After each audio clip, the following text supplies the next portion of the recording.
ఈరోజు వీడియోలో బసంత్ పంచమి ఎందుకు జరుపుకుంటారు మరియు ఈ పవిత్ర రోజున సరస్వతీదేవిని పూజించడం యొక్క ప్రాముఖ్యత ఏమిటో మీకు వివరిస్తాము. మీరు ఈ వీడియోను జాగ్రత్తగా వినవలసిందిగా కోరుతున్నాము. మీరు మా ఛానల్కు కొత్తవారైతే దయచేసి సబ్స్క్రైబ్ చేసుకోండి. అయితే ఇక ప్రారంభిద్దాం.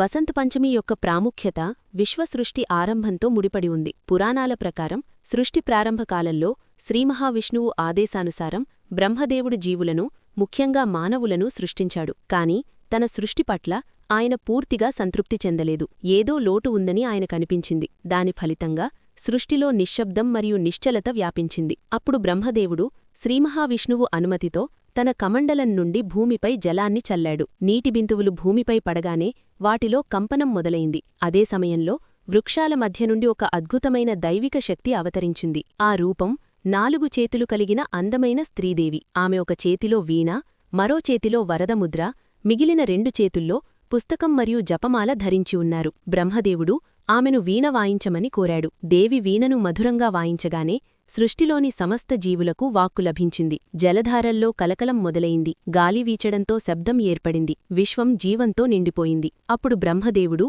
ఆమెను వాక్కుదేవతా సరస్వతి అని నామకరణం చేశాడు. సరస్వతీదేవిని వాగీశ్వరి, భగవతీ శారద, వీణావాదిని, వాగ్దేవి వంటి అనేక పేర్లతో పూజిస్తారు. ఆమె విద్య, బుద్ధి, వివేకాలకు అధిష్టానదేవత. సంగీతానికి జన్మనిచ్చిన కారణంగా ఆమెను సంగీతదేవతగా కూడా భావిస్తారు. బసంత పంచమి రోజును సరస్వతీదేవి జన్మోత్సవంగా కూడా జరుపుకుంటారు. ఋగ్వేదంలో సరస్వతీదేవిని ఇలా స్తుతించారు: ప్రణవదేవి సరస్వతీ వాజేర్వతీ ధీషణ.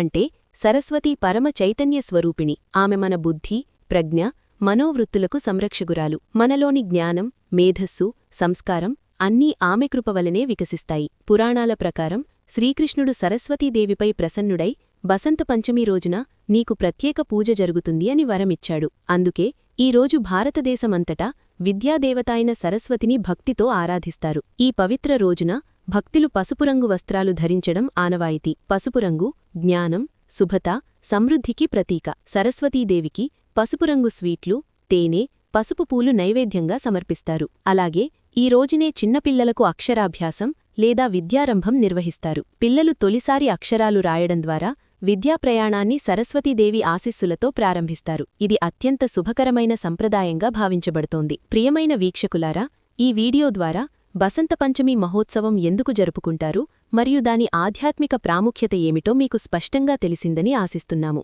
మీకు ఈ వీడియో నచ్చితే దయచేసి లైక్ చేయండి మరియు ఇలాంటి మరిన్ని జ్ఞానవర్ధక, ధార్మిక కథనాల కోసం మా ఛానల్కు సబ్స్క్రైబ్ చేసుకోండి. జై సరస్వతీ మాత, జై గురుదేవ్.